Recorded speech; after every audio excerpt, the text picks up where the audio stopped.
go to the lobby. Let's all go to the lobby. Let's all go to the lobby to get ourselves a treat.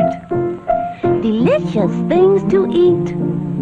The popcorn can't be beat. The sparkling drinks are just dandy. The chocolate bars and the candy. So let's all go to the lobby to get ourselves a treat. Let's all go to the lobby to get ourselves a treat.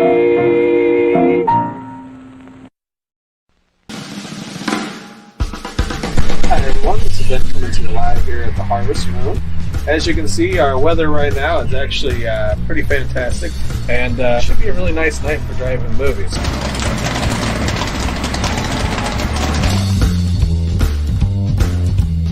We're very fortunate in this COVID-19 issue to have been, for the most part, permitted to continue to operate. March of 2020, all of a sudden we were geniuses because everything had turned into drive-in.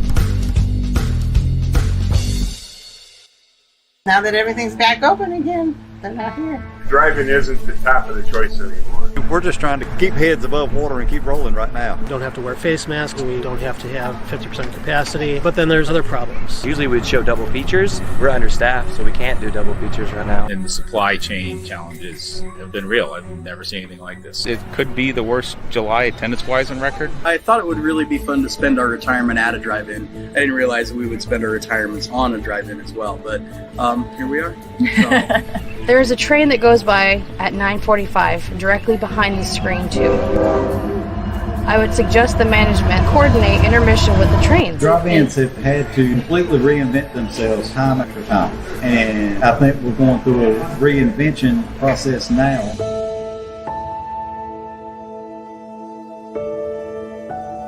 My goal was to show my boys that if you have a dream, you can build it. This is the first busy weekend we've had since COVID started. Normal for a Sunday to be even a little bit busier yet, but I'm thankful for what we have here. Bowling balls, bowling pins, dude cookies.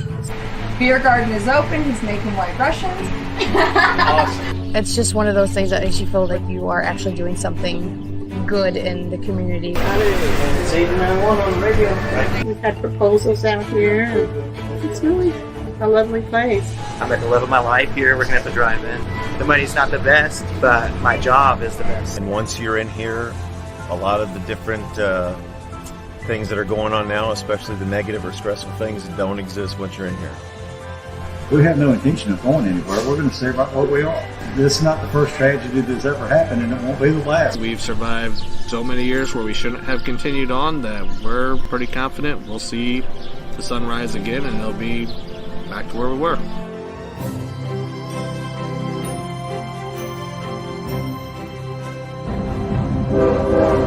Nora, it's intermission. It's 9:24. Stop it. Right in the middle of this action. 5:45. You just gotta base it on the train now, I guess. Hey. Oh, yeah. I had to get the intro in there. You know, we had to go back. Today's topic, we're going back in time, back to the drive-in. Had to play some old retro intros there just for fun, just to get us all in the mood. But speaking of back, April Wright, filmmaker and director, how are you? Welcome back to the channel. Yes, going back on your show. I'm so happy to be here talking with you. I know, because there's so many movies. I know me and you discussed them. We were going to do a review and do it, but you know, life happens, and you get extremely busy, and I get extremely busy, so it's hard to us to get together. But I know we had a lot of fun talking about Halloween H2O and Halloween and Nightmare on Elm Street, because you know, she's a badass like that, guys. That's right. Everybody watches. She likes the horror genre, baby. I do. Represent. I do. Horror and thriller is my favorite genre. Love it. That's right. That's why you're family here. That's right. But today we are going to go back in time, back to the drive-in, and back to the documentary genre here. And the last time we had you here, speaking of documentaries, we discussed the awesome Stunt Women. That's right, the Untold Hollywood Story, and now it's playing it's playing everywhere, even on American Airlines. It looks like. Look at that. Yeah, it is. So many people have told me they've seen it on American Airlines, and I flew that a couple months ago, and it's on their lineup, and it's on other airlines too. It's hard to keep track, but yeah, it's out there. You can find it. That is awesome. That is awesome. And that, you guys, if you haven't seen it, it's an awesome documentary. Make sure you guys check that out. But first of all, we got some peeps here. Jake Hall saying hello, April. That's right. Got some people here saying hello. And Kevin also saying hello to April, Miss Wright here. That's right. That's right. Representing. But yeah, let's go back. Let's set the scene here. Look at that. Woo, we going back retro. Look at that. The drive-in, man. And everybody watching right now, if you have any drive-in memories, feel free to let me know. Let me know in chat, and I'll click on it and stuff like that. Some good memories. Don't talk about any bad memories. Good memories. Or I was just gonna say, do we want people talking about the movies they don't remember because they were in the back seat making out or something like that? Do we want those stories, or do we just want the movies they remember? We'll see. I'll take a look at what they post there, if they post anything. Yeah, I'd like to talk to people about just movies they remember, because you know, I always say when you go to the drive-in, you're not just seeing a movie. It's the whole atmosphere. It's the whole experience. You can talk in your car to people. A lot of drive-ins now, people put it in the back of the pickup truck, or they bring chairs and sit outside. And so it is a little more social experience, and it really creates a memory. When you go to the drive-in, it's beyond just the movie. It's not something you stream at home that you forget about as soon as you finish watching it. It really creates a memory that people take with them. So a lot of people, when I talk to them about drive-ins, they can tell me, oh, I remember seeing this movie at the drive-in, or, you know, they really remember those things. So if people do remember things, I love to hear those stories. Yes. And you're correct. It's a totally different type of atmosphere and experience than the regular movie theaters. And we love the movie theaters. We love going to the movie theater with sound and all that cool stuff. Yeah. But there was something special about the drive-ins. You know, I mean, the last time, it's been a while, Samurai Guy's been to a drive-in, but last time I was at one, we went to go see, it was a double feature. We went to go see, it was a good and bad experience at the same time. We went to go see, it was Halloween 2. Yes, the recent one. which was really bad. I know it has its fans, that's fine. But then after that, District 9 was the one afterwards. And we had extremely low expectations for District 9. We didn't even know what we were watching with the teaser trailer for District 9. So when we saw it in the theater, the drive-in, we were like, this is fucking amazing, you know. We were like, oh my god. And that's the one where they're cleaning up a former asylum or something like that. Is that the movie I'm thinking of? Oh, that's Session 9. You're thinking of Session 9 is the alien one, right? Yes. Okay, yes. Yeah. So yes, that's Neil a perfect Blomkamp directed. Exactly. That's a perfect one for a drive-in, because if you're seeing an alien movie, if you're seeing Jaws, if you're seeing, you know, anything where the outside atmosphere, the sky above you, or, you know, just the trees, or just even the people next to you in their car, that can add like an extra layer to any sort of scary movie. So, yeah. Do you have any drive-in memories from back in the day to share? Well, I went to the drive-in all the time with my family. It was a regular thing that my mom did with us growing up. And so people always ask me if I remember, you know, the first time I went to the drive-in or any of that, but it just was a common thing that we did all the time. We were lucky when I was a kid to have 3 drive-ins near us. Then by the time I got older, we only had one, and it was called the Keno in Kenosha, Wisconsin, across the border from where I lived on the Illinois side. And that one lasted until about 5 years ago. It just got torn down for no reason. It's now an empty lot. But I did go to the drive-ins a lot. And then when I moved out here to LA, the Van Nuys drive-in was still open. So I used to go to there quite a bit before that got torn down. So yeah, I've been to, before making this new film, before making Back to the Drive-In, my very first documentary was about drive-ins. It was a documentary called Going Attractions, the definitive story of the American drive-in movie. And I covered the whole history of the drive-in, the invention, all the different ups and downs they went through. And to make that movie, I drove the country twice, 2 summers in a row. I took a whole month each summer. and drove not the airport cities, every little town to little town to little town. And I visited over 500 drive-in locations. So Wow. I really have been to more drive-ins than anybody. It's kind of a weird side effect that happened from making that movie. So yeah, You got drive-in street cred. I've been to a lot of drive-ins. Oh, wow. That's amazing. That's amazing. I know, it's just weird, right?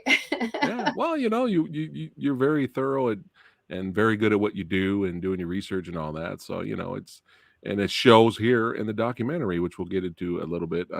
I won't do any major spoilers because I want people that are watching right now to go out and watch the film, of course. But we could talk about a few things. But yeah, Samurai Guy, when I was young, I have more memories of the experience of being at the drive-in, believe it or not. Not necessarily the films, because there was a lot of like my dad just piled up in the back. Me and my sisters just pile up in the back seat, grabbing our treats from the Goodwill. That's right, Samurai Guy's that old. Woolsworth. Yeah, I'm that old. Yeah. I'm mentioning those. Yeah, no one knows what Woolsworth is. Woolworths, yeah. Woolworth. Yeah. Look, I was saying it wrong. Yeah, Woolworths. Yeah, I know what you're talking about. There you go. We had in Chicago, it was called White Hen Pantry. It was kind of like a 7-Eleven. Yeah. And they used to have penny candy. It wasn't actually a penny. I think it was like 10 cents each. But it was just all these little things like Zots and other little candies. And my mom would let us she'd be like, you can get like 10 things. It would be $1 or whatever. We were so excited, and sometimes we would take those to the movies. Yeah, I mean, back then things were cheap. You can stock up, man, and sneak food in and stuff. But sometimes it's although you're not supposed to sneak food in, you need to support the snack bar.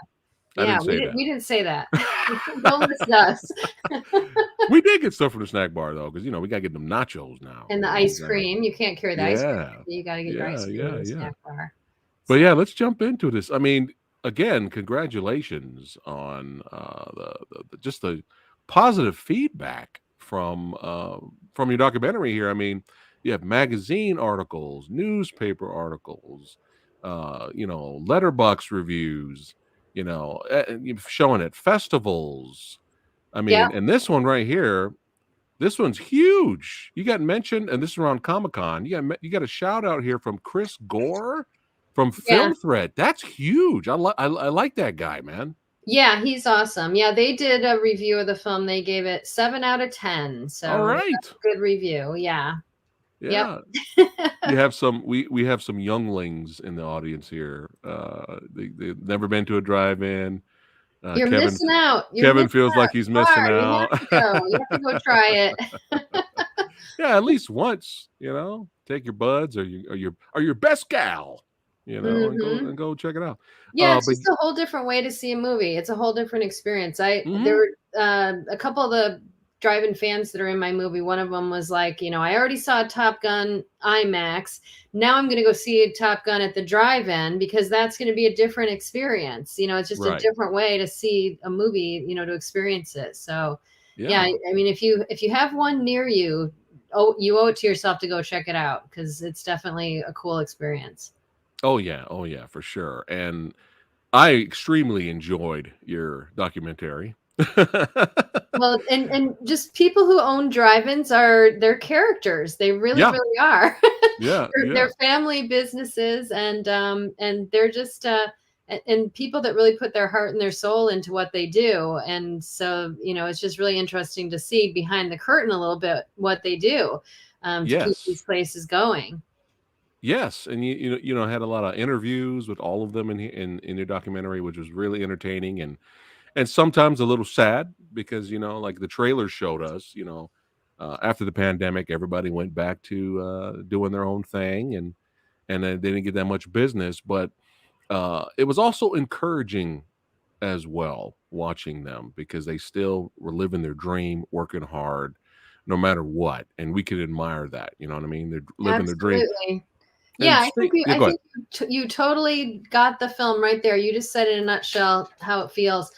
Because, a lot of people were telling me after they watched it that they're like, it's about drive-ins. It's fun. I didn't expect it to be so emotional. But but you really connect to the people, and it is emotional. And I was asking this girl who interviewed me the other day, I'm like, what was so emotional for you? And she said, well, you just see these people working so hard and putting their heart and soul into it. So you want them to be successful. And when things aren't going well, you just feel bad for them. And I'm like, yeah, that is how you feel for sure. Like they're doing it all right. You want them to be successful. And like you said, they're so resilient and inspiring. You know, it's a good story for all of us. It's very heartfelt because you're right. They're doing their dream.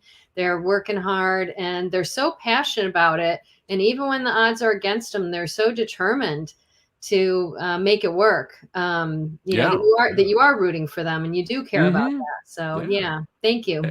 And you know, they just like the parents were saying about talking about their kids, you know, they want to be examples for their children, you know, and they were like, you know, hey, we could show them that, you know, if we build it, they will come, you know, you know, which was also cool. We got Kevin here saying, congratulations, April, on the success there. People in chat say congrats. Thank you. Sexy Sumo, here you go right here. Drive-ins are great fun. Lawn chairs, portable speakers, and fresh air, and a cooler with the cold drinks and snacks. That's right. Oh yeah, he knows what's up. He knows what's up.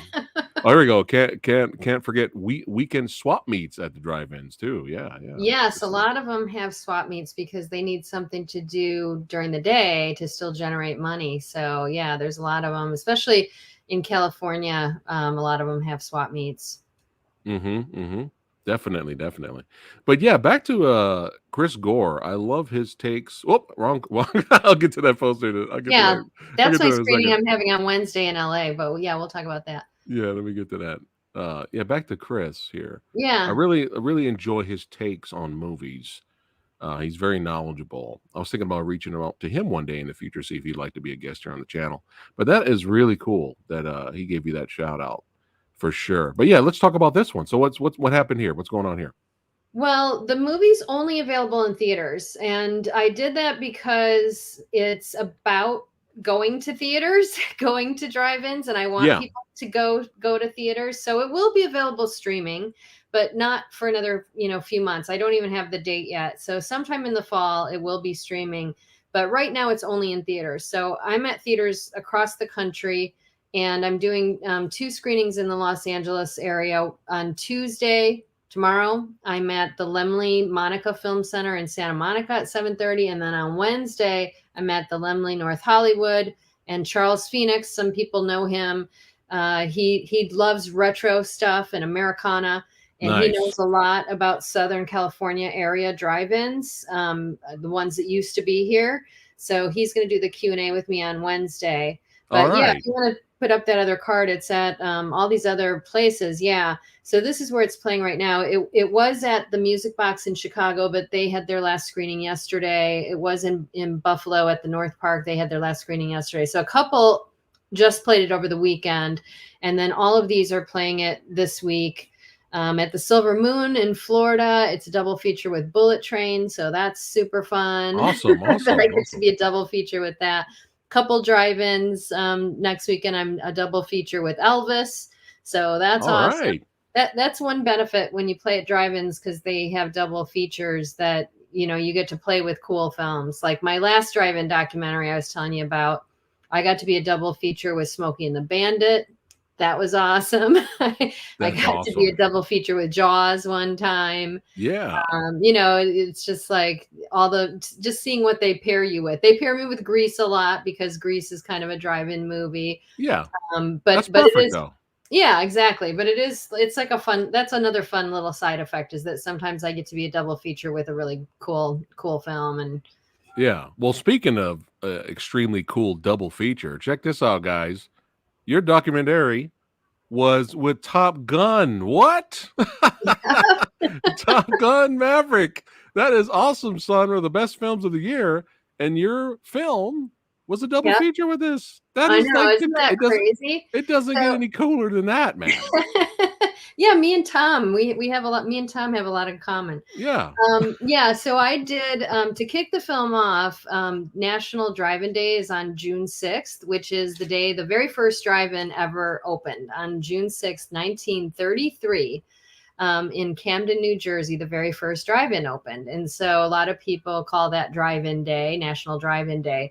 And so to kick off the film, I played it at 20 different drive-ins in like 17 states, something like that, for Drive-In Day. And at a lot of them, I was a double feature with Top Gun because that was the movie that had just come out the week before. There I am again on the marquee with Top Gun. Look at that. So yeah, it was really awesome that I got to be double feature with Top Gun at a whole bunch of these theaters. There I am again. Yeah. So that one's in Ohio right there, the Vandal. And Vandal is actually one of them that's playing it with Elvis this weekend. Oh, nice. So they're playing it again. Yep. That's cool. So yeah, it's fun, and it's weird because it's unusual for a documentary to go into theaters, and especially an indie documentary. You know, this doesn't have a studio behind it. This is, you know, I made it, I produced it, I flew the drone, so really? That's impressive. Yeah, it is a small indie movie, but because of the subject matter, you know, it's about the theatrical experience. So for people who are film lovers and people who, you know, want to preserve that experience of being able to go see a movie on a big screen in a theater, you know, and during the pandemic, that became a question. Is that experience still valuable? And I think now they're deciding it definitely is. But during the pandemic, that was definitely questioned. Are all these theaters going to close? Are they going to stay closed? Is everything just going to go straight to streamers? That's right. So for me, I grew up on that experience. I love going to see movies in theaters. I will seek out cool theaters to go see films at them if I can.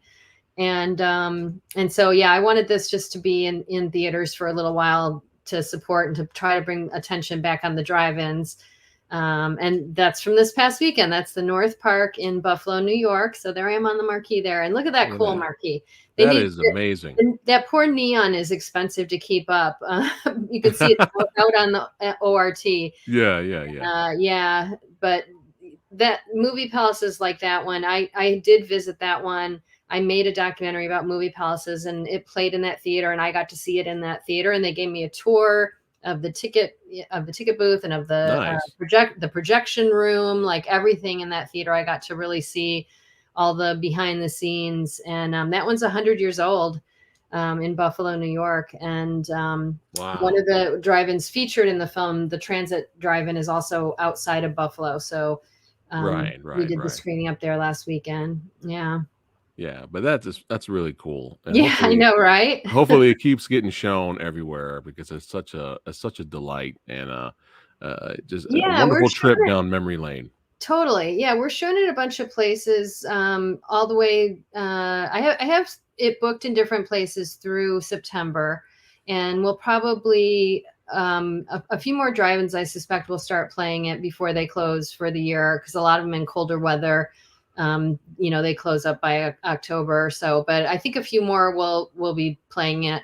But a lot of times, especially at the drive-ins with the double features, they don't lock in their schedule until, you know, the week of or the week before. So I think it's going to end up going a few more places for people to see it on the big screen. And then eventually it'll be streaming for everybody. But yeah, if you're in any of those places, you know, on that list that you showed, and I'll be adding more places soon. Okay, cool. You know, that's how people can catch it. Yeah, that's awesome. Awesome. When again is it going to go to streaming? I don't have the exact date. Okay. This year, though? Sometime this year? Yeah. I think it'll likely be October or November, but we don't have an exact date locked in yet. So. Oh, here we go.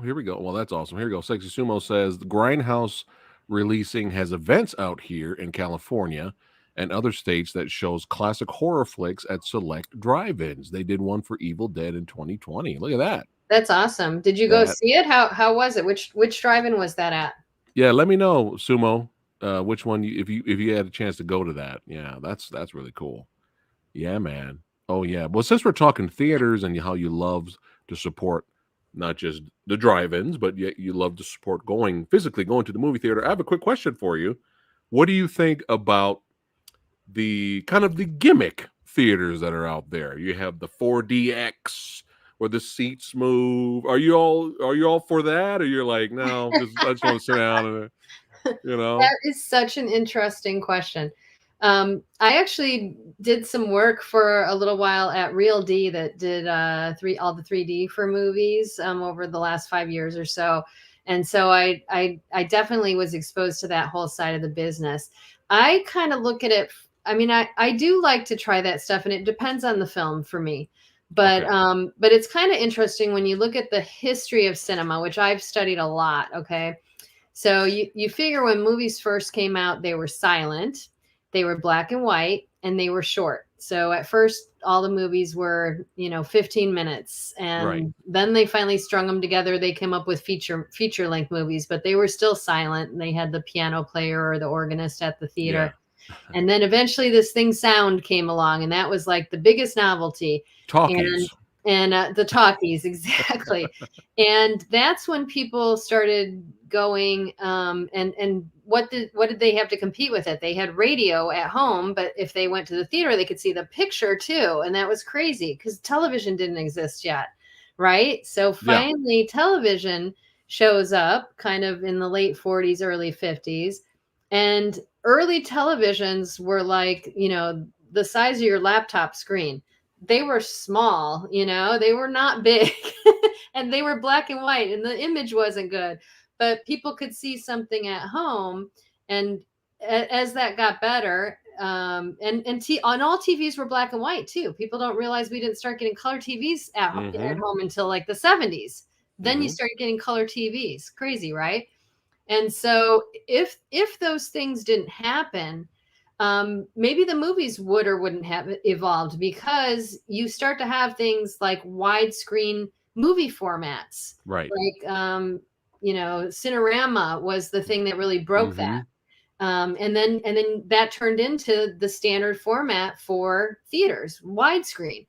Okay, now we got widescreen on our TVs at home. We didn't used to have that.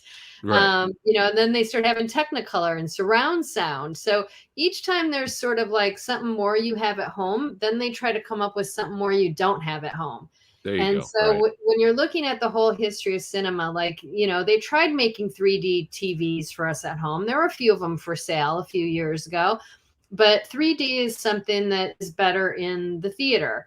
The IMAX screens are a novelty, but now almost every multiplex has IMAX screens. And, so it's like they're going to keep trying to get us out of our houses and give different things that might be novelties. The first 3D was in the 50s. That was also, trying to get the kids home while their parents were watching, out of the house while the parents were watching TV or whatever. So there's a history and a cycle to this. I don't know what they're going to come up with next to keep getting us. I mean, fancy seats are one of the things now that they try to get us, to go to the theater. Having, food brought to you in your seats, or having beer available. All these things are trying to create a different experience. Now, drive-ins, and I think one of the people in my film says that the drive-in inherently has a draw in addition to the movie. Just the world, the environment of it is something you can't really create at home. And so drive-ins have that built in. The indoor theaters, when you get a movie like Top Gun that comes out, everybody wants to see that on the biggest format possible. I wanted to see it in IMAX, but by the time I got around to seeing the movie, it was out of IMAX theaters. I was like, no. Yeah. But well, it's they all might good. even be bringing it back too. I think it's still in theaters right now. Yeah, which is insane. It's a big hit. Yeah, obviously. It's insane. So anyway, yeah. So I'm down with that stuff from the perspective that I really want the theatrical experience to continue. So, anything that keeps drawing people to theaters. But I think a lot of times it's the movies that really draw people to theaters. So, certain movies you want to see certain formats, or you want to experience both ways. Sometimes you might be like, okay, I'm going to see it in 3D. I'm going to see it in standard def this time, see what's different about it. Right. So yeah. I'm down with all that stuff, but I'm really down with a cool theater or a cool drive-in. There you go. But you're cool with variety, right? Why not? Yeah, why not? We have Chris Beal here. He says he loves his reclining chairs at his local theater. Yeah. They had to upgrade it, man, to make it feel like a home at the theater. Yeah. There's a theater out here, Galaxy Theaters, where you can get a beer, and and sit down and drink it. So yeah, it's interesting. and some people were surprised in my movie that you could get beers at some drive-ins, which you can now. Oh, so the White Russians, baby. yo, I want to go. I want to go to that drive-in. Serve some White Russians. I was like, what? So this drive-in he's talking about, the Greenville Drive-in, it's in upstate New York in the Catskills in New York. And this couple bought it about 7 years ago to bring it back to life. But they did some non-traditional things. They play a lot of retro movies, and then they do a whole, there it is. They do a theme around it. And when I went to shoot, I was there when they were playing The Big Lebowski. And so that you saw in the trailer, that's why they had the dude cookies. They had White Russians. They had, people in there with their bathrobes like the dude. So they really make each movie into an event. So that's what I miss about the drive-in, because they they go all out. Yes. Yeah. It's like it's cool. A very special experience. Yeah. It's cool that theaters out here next to me. It's very awesome. It's cool. They represent the old school when they have like retro night. They'll play an older film, like Predator or Batman or something like that. I think that's awesome, on the cheap, right? Like $5 a ticket. But it's cool. It's even better when they get into it, Yeah. The movie theaters, they just show it. They don't like have themes or anything like that. Right. But that's what's and special some about the drive-in. Like if they'll show Ghostbusters, somebody will show up with the Ectomobile or whatever it's called. Right. Like if they show Back to the Future, maybe somebody in the area has a DeLorean that they'll bring. Yeah. So they do they have the space to do some of these other things. And as you also saw in the movie, some of them have bands sometimes. So it's really this whole entertainment experience that they're creating that can make it a really cool, fun night out. Yes, for sure. We had one question here for you, April, from Chris. He says, ask April if she thinks VR is the future for movie theaters. What do you think of that? Boy, that's such an interesting question. Yeah, when I was doing some work at Real D, of course, that was one of the things that we were talking about is what type of immersive interaction. And you're getting some of that in video games. And a lot of people have also said that there has been a convergence of video games and movies to some degree, to different levels of success. Some movies that kind of feel like video games are great, and sometimes they're less good because you're strangely, even though you're more immersed, you're less detached to the characters in the world. Well said. So yeah, I think it just, again, it kind of just depends. It depends on the filmmakers and the movie. But yeah, if you because we have immersive like VR headsets and things that people can get now, and people thought that content was going to come really quick. And especially for narrative content, it has been slow. Like people kind of like it for sports, maybe for concerts, for shopping, like all these sort of interesting applications where people feel like they could make money. But like storytelling has been a harder thing for people to crack. So I don't know where that's going to go, but yeah, if you could, like for a while there was it IMAX had like a VR theater across the street from the Grove in LA. So it was like, okay, they're investing in this VR theatrical, type experience, or I think they had different types of things in there, but it's gone. It didn't, I think it shut down even before the pandemic. So there was a bunch of VR talk, and now I haven't heard much people talking about it lately. So I don't know. I don't think it's going to go away, but I wouldn't rule it out. No, completely. I wouldn't rule it out either. Because think about that. If you could go to a theater and have, an immersive, it's in a weird way. Like, have you heard of the silent discos where everybody's in the headset listening to the same thing, like from the outside? There's no music, but everybody's like they have them sometimes on the beach. Or wherever. So they have sort of these silent discos where you're all listening to the same thing in the headset. So a theatrical kind of VR experience would be kind of the same thing where people would be connected but not. I don't know. I mean, Right. I could see that happening actually. Yeah. Who knows? We're in the Yeah. future. Who knows? We're in the future. Well, as long as they clean the headsets before the next, showing. Right. Yeah. Don't I give guess me no sweaty ass. Well, we'd have to be carrying our own around, wouldn't we? I don't know. Somehow, who knows what the future It'll be will crazy, man. Who knows in the future? It'll be like I wanna this. know the It'll future. look I like usually VR will look like this. Who Right. knows? It'll just be It'll be glass. right here. Yeah, exactly. Yeah. I usually look at the movie Demolition Man if I want to see the future. I think a lot of Demolition Man has come true, so that's a good Yes. one to watch. I love that movie. I do too. It's extremely underrated. I'll have to talk about it on the channel here in the future one day. But speaking of gimmick theaters, have you ever seen the film called Matinee with John Goodman? Mm-hmm. Oh, that's such a good movie. Yeah, That's another really underrated movie. Well, when you talk about the history, so that was trying to recreate sort of that movie palace experience. Yeah. Yep. Oh, thanks for the super chat. And he says, thank you, April. Oh, sure. Thank you. That's a good question, actually. I mean, if people want to put on there what your drive-in is that you go to or what your theater is that you go to, because I've been to so many. If you've been to a drive-in, maybe I've been to yours. Or if you've been to a cool indoor theater or movie palace, maybe I've been to that too, because I have been all over. Yes, she's been there and done that. That's right. Sumo, going back to what Sumo said earlier, he didn't get a chance to go to see Oh, Evil okay. Dead, Uh-huh. but At he the Mission did. Tiki. But he got a T-shirt. Nice. So the Mission Tiki Drive-In is one of the ones that is featured in my documentary.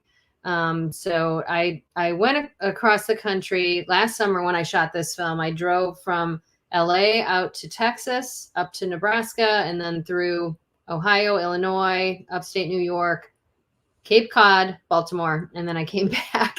And so I went to 11 different drive-ins for this documentary in 8 different states, because I wanted to show just a whole different cross section. I wanted to show, drive-ins that had 6 or 7 screens and ones that had 1 screen and ones that had been around for, since the 40s or the 50s. And I went to one that had just been built just opened 3 weeks before I got there.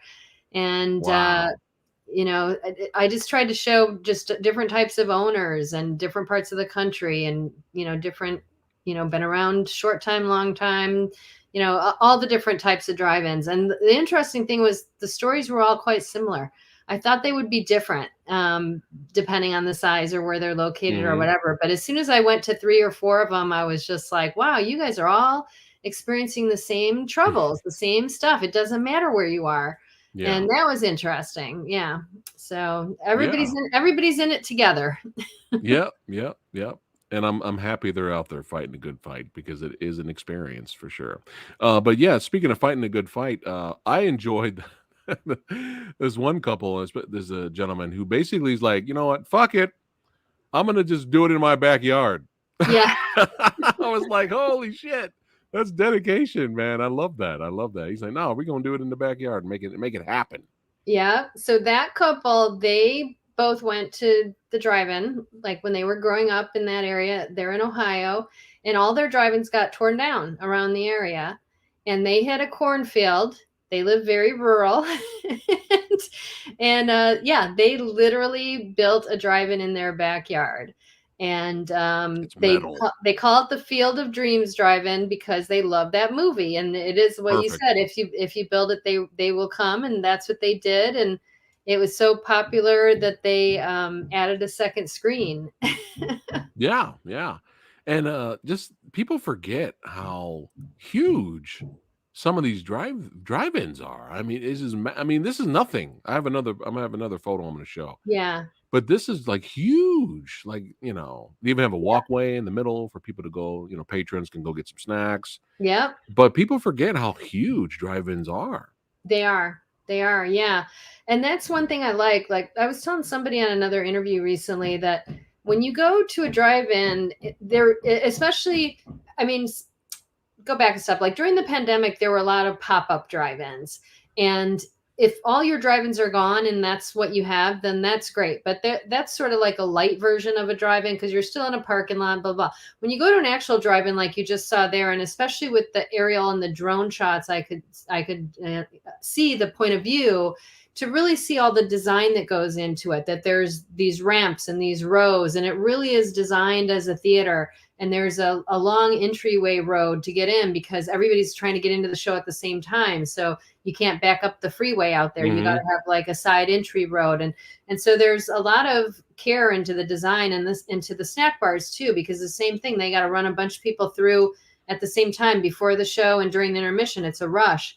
And so everything's really designed to be this experience where every car can see over all the other cars and everything's great. And, so there's a lot of design that goes into it that people don't really understand. And that's one thing that I wanted to show with some of the drone shots is just to see the layouts of these places. And when you go to one, especially when you go to it empty, but when you go to it for the night to see a show and you see how huge those marquees are, the ones that have marquees, when you stand next to them, they're gigantic. They're amazing. They have neon. They're really cool looking. And you're just like, wow, they built something like this. And then the screen, same thing. It's just huge. They're bigger than any IMAX screen. And so, yeah, there's something about just getting inside that little world of the drive-in that you're like, something fun's going to happen in here. I'm going to have a good time in here. And you just get kind of excited. Every time I go to a drive-in, when I see one, when I go on the land, to visit one or to go see a show, I get a little excited because it's the environment of it, and the way it's all, it's all built. So yes. And, they play old school and new school still, which is pretty cool. There's not like they're up to date. They're playing the newest, hottest thing that's out there. Not just the retro stuff, which is still fun. And like Evil Dead a lot of them had laser projectors. A lot of people, somebody actually wrote an article saying, that drive-ins use antique equipment or play old stuff. And I was just like, actually, that's not correct. They all have digital projectors. And when I was on the road last summer, a lot of the indoor chains are now announcing like, oh, we're going to switch to laser projectors. Like 4 or 5 of the drive-ins I went to already had laser projection a year ago. So crazy. Sometimes they're not, so they're not behind. People think they're, and they are playing first run movies, but they also blend in the retro stuff too. So the picture looks good, put it that way. Chris says that we have the Dixie Twin Drive-In in Dayton, Ohio, but it's not super active. So not super active. Yeah. Now talk about marquees. The marquee at the Dixie Twin Drive-In is so huge and so impressive. It's really cool. Yeah, that's a nice drive-in. Well, here's an example of how huge this drive-ins are, guys. Check this out. Yep. That is gigantic, and it's 3 screens. And how cool is that's that? The Mission Tiki, and there's actually other screens that you can't even see in the shot. But yeah, that's the Mission Tiki Drive-In outside Los Angeles. So that was built as a single screen. Now it has 4. That's amazing. Nice. But yeah, it's just like people forget. Yeah. Oh my goodness. But this has to be my favorite. I just was looking up random drive-in images, and I found this, guys. And sometimes I was just like, man, so look, the drive-ins have a little fun gimmick nights as well. This is amazing. So they were showing Jaws at this drive-in, and check this out, guys. Oh, I've seen this picture. Yeah. I don't know where this is at, but I've seen a couple places do this where they do a blow up screen and they have Jaws in the water. Yeah. I don't know if I would want to see Jaws that way. Oh my gosh. But that's like one of the greatest things ever. I'm like, just right? idea wise. I was like, that is amazing. See, guys, it's an experience. It's an experience. I've seen a few different places doing that actually. Yeah, pretty crazy. Yeah, that blew my mind. I was busting up laughing. I was like, hell yeah, why not? Oh my goodness. Just phenomenal watch. Highly recommend you guys check it out. Was there anything else you'd like to discuss about the documentary? having a problem saying that word today for some reason. Yeah. No, just thanks for having this conversation and giving the drive-ins a little bit of love. I think that's part of what the movie shows is that, during the pandemic, part of why I called it Back to the Drive-In is because a lot of people went back to the drive-in during the pandemic. Like, yeah, everybody was talking about drive-ins. And for me as a filmmaker, since my first documentary was about drive-ins, I went back to the drive-in to make another film on the topic. But the message is in the title, get your butt back to the drive-in. We all need to go back to the drive-in this summer. When other things are opened up, we still need to remember them. We still need to support them so that they can, be there for the future generations. So it's just a reminder. And I wanted to show behind the scenes because these families work hard. Their hearts are in it, and they're providing a place for families to gather in their communities.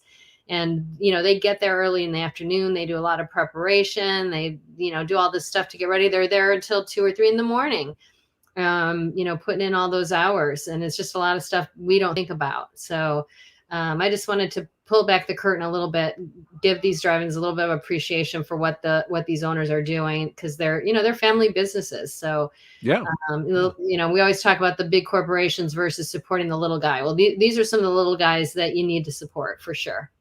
That's right. Very well said.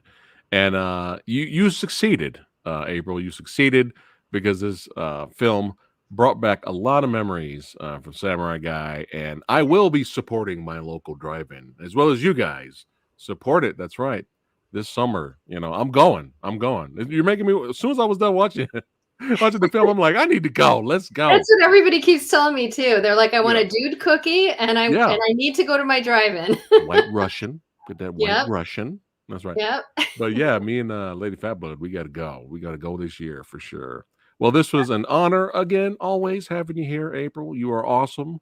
That's right. Always great. And I can't wait to talk about your future projects, because I know you got ideas, and I know you got things planned. Come on back. This is your second home. You already know that. And we're going to discuss some future projects for sure. But before that, you got to get you back on here to talk some more horror movies, man. More horror genres. Yeah, we got to do some stuff, man, and bring. I'll debate your other friends again that you usually have on there. Yeah, well, Versus is coming back, and most likely, Versus around October. I'm probably going to do nothing but horror movies every week, just like we did last year. Yeah, that was a lot of fun. It really is. It's a lot of fun to see. Hear different people's opinions.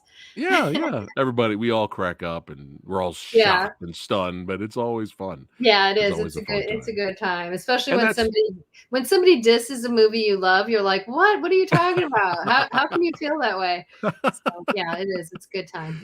Yes, which is the purpose of the channel here. That's right. We represent horror, action, martial arts.